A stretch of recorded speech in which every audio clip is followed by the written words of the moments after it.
10 events down, it's time for the WSL Finals. Hey everyone, I'm Old Surf Dad, and in this WSL Finals preview, we're going to check out the surf forecast for lower trestles. Then we'll get into some key stats in the Old Surf database. And finally, I'm going to make my men's and women's fantasy picks. But first, let's check in with our Fantasy Surf League. So let's talk about the WSL Fantasy League schedule. Unlike last year, where the fantasy season extended through the finals, the WSL Fantasy League officially ended in Tahiti this year. I was actually surprised the WSL didn't follow the same format as last year. It doesn't seem right to me that they have a winner-take-all finals, but not include fantasy as part of that. So what that means is that our overall winners for the year have been decided, and we'll get to them in a moment. But first, let's congratulate the top 5 from the Tahiti Pro, starting with the winner, and a big round of applause for Dan Magliano.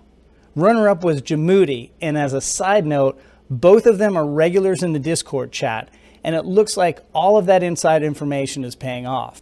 If you want to get into our Discord, check the link in the description below. Moving on to number 3 is Twinfin, who has been on this list before. Number 4 is Timmy Tidal Wave, and coming in at number 5 is Shillis. Congratulations to all of you. Before we announce the world champion of our league, let me announce the winner of the Jadson Andre Award.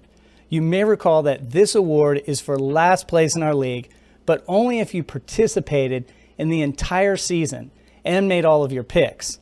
So finishing at 199th in our league, just below hat picks, is Land Rip Surfer. Now, we love Jadson Andre around here and appreciate those that are in it to win it with a never give up attitude. So Land Rip Surfer, you win a WSL jersey and my hat is off to you. Please contact me through the website so I can confirm it's you and we'll sort you out. Now the moment we've been waiting for. Our final top 5 is made up of countries from all over the world, including the US, Brazil, Europe, Australia, and South Africa. That is pretty damn cool. Our Old Surf Dad World Champion of the Year is Dave Bob. Congratulations. Your trophy and jersey are headed your way next week, by the way. Just the Tip has been a consistent performer all year and won 2 events this season, and he finishes runner-up. TJ Art finishes in 3rd. Next is Sumalinen. He's in the 4th position. And Gravel Pit rounds out the top 5 for the year. Just wanted to congratulate all of you. Well played and great picks. All right, let's get back to the WSL Finals and check out the surf forecast for lower trestles.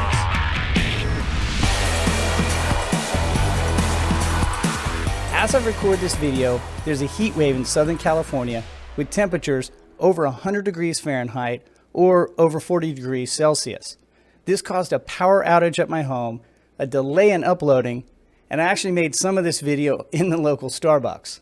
The Santa Ana conditions associated with heat waves have not been in full effect, but there has been fun waves with light winds and plenty of sessions available for the top 5 to get warmed up. As we look at the waiting period, I think we stay with the word fun to describe the forecast. It looks like mostly shoulder high waves with some head high sets. There is, however, a possible twist in the plot with Tropical Storm K making her way up the Baja Peninsula.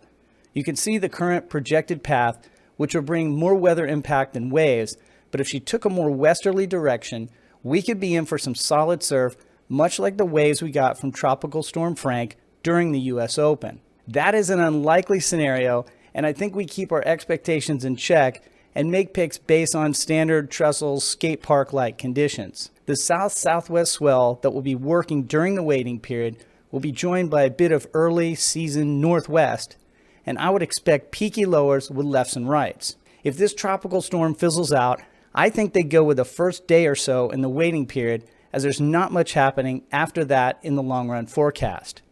If the contest went down on day 1, there would be a fairly high tide in the morning just before 9 a.m., and then it would back off the rest of the day to a 1.4 low at 2:30 in the afternoon. These type of conditions will favor some surfers, but remember, we're talking about the best surfers in the world, and all of them know how to perform in shoulder to head high waves. I still think that choosing a spot often correlates with choosing a champion, especially if the surfer is better in those conditions. Imagine, for example, if the finals were held in Tahiti. I heard a rumor we're stuck with Trestles next season as well, but I'm hoping for something a little more exciting and champion-worthy in the future, like, let's say, the Mentawai Islands. All right, let's look at some stats and make picks for the top 5 men and women. First, I want to tell you that I put my stats on oldsurfdad.com, and you can download the slides and bonus analysis on my site. Just scroll down until you see the old surf data graphic and click on the button. It's definitely worth it. All right, so let's jump straight into the matchups with the women and Brisa versus Steph. Starting with number 4, Brisa Hennessy, who won in solid rights at Sunset and was runner-up in Tahiti. Did you realize that if Brisa won the Tahiti event, the extra 2,200 points would have put her in second place in the top 5? Brisa has had a consistent year with 4 quarters and a semifinal win in the rights at Bells. Now for Steph Gilmore, who missed the first event at Pipe with COVID, but still managed to make the top 5. She had consistency with 4 quarterfinals and 2 semis in both Portugal and at Bells.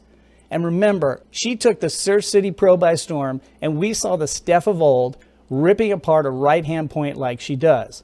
And just like she did in Barra last year. Steph and Brisa have matched up once before, with Steph winning the head-to-head battle at Honolulu Bay. I love Brisa's forehand turns, especially the way she exaggerates the off the top and throws spray. She doesn't make a lot of mistakes, and this is going to be a great opening heat. But I think Steph's experience will be the difference, and I see her winning, especially if the surf is clean and she can get into rhythm. Next up is Tati, who had 2 wins this year, one in Portugal after a slow start, and the other at Jeffreys Bay in the rifling rights. Add to that 3 semis, and Tati looks strong. Steph and Tati have met 9 times, with Steph taking 5 wins to Tati's 4. In their last 2 matchups, Steph defeated Tati in right-hand points at both Barra and most recently El Salvador this year.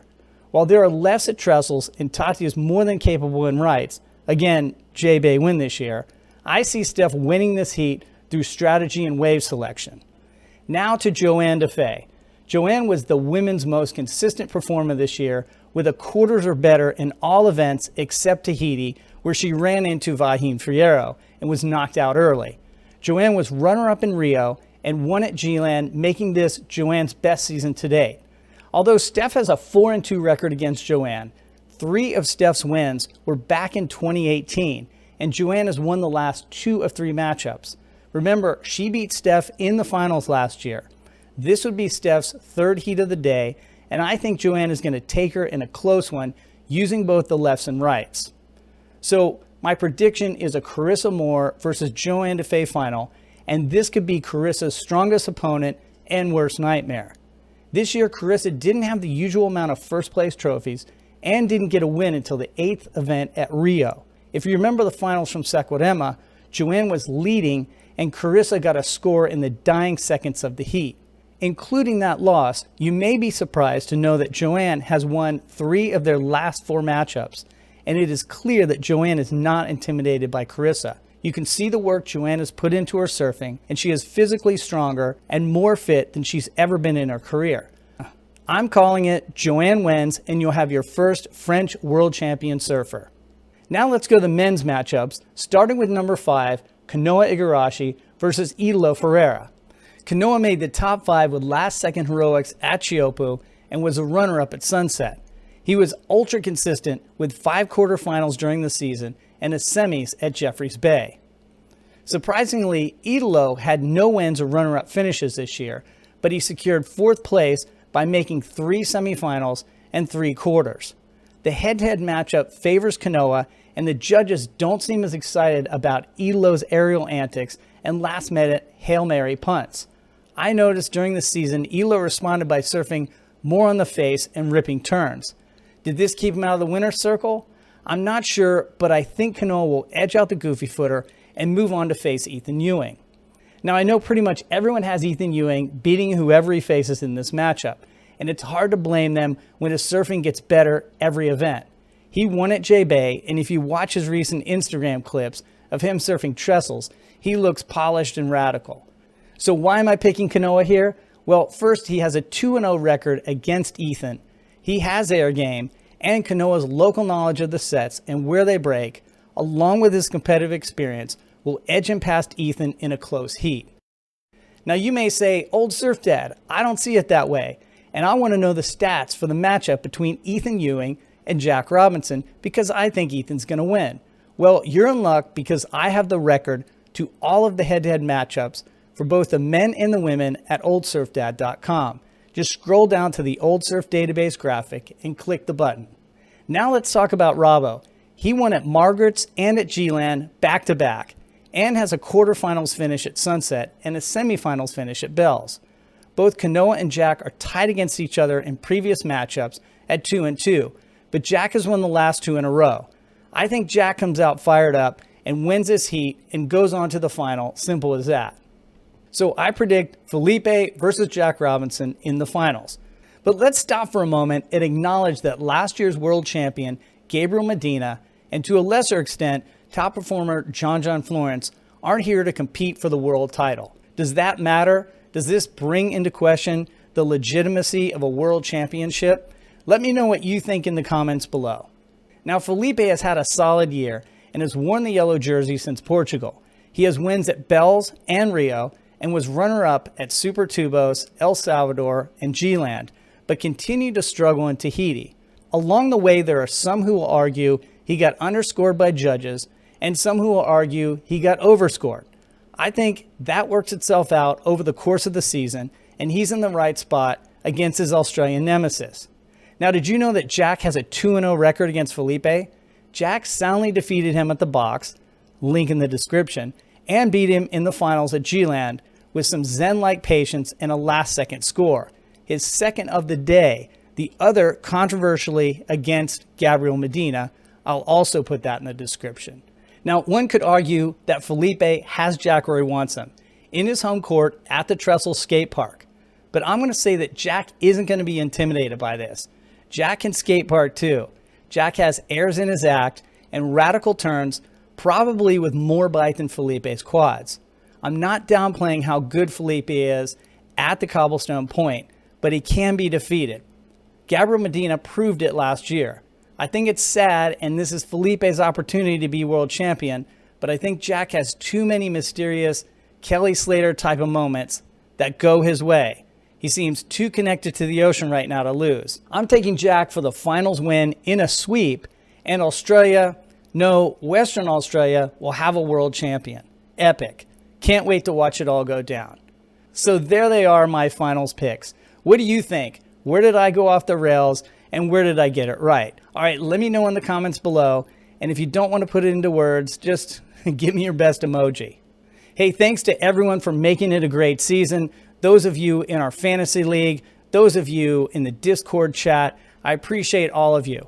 We are now over 1,000 subscribers, and I can't thank you enough.